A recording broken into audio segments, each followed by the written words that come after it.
नमस्कार दर्शक बंधु केदार गौरी सीरियल देखिए जबरदस्त सीन अच्छी एवं पुणी थे महाकाल बाबा गौरी को मारिबा पई षड्यंत्र कले। हाँ दर्शक बंधु वीडियोटी को शेष पर्यंत देखंतु ताहले जानि परिबे। हाँ दर्शक बंधु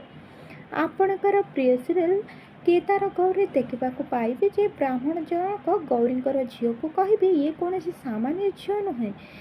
कौन सी महत्व उद्देश्य नहीं आर जन्म एपटे माधवी पुणी थे महाकाल बाबा पाखक जाइए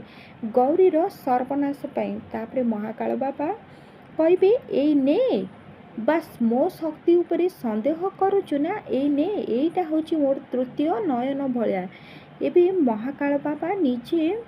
युद्ध क्षेत्र को ओह्लाउछंती गौरी एवं आउ तते केही भी रक्षा करि परिबेनी। हेले दर्शक बंधु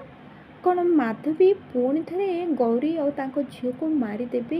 ना नहीं कमेंट माध्यम निश्चिंत जन दिंतु आग को जानापी देखु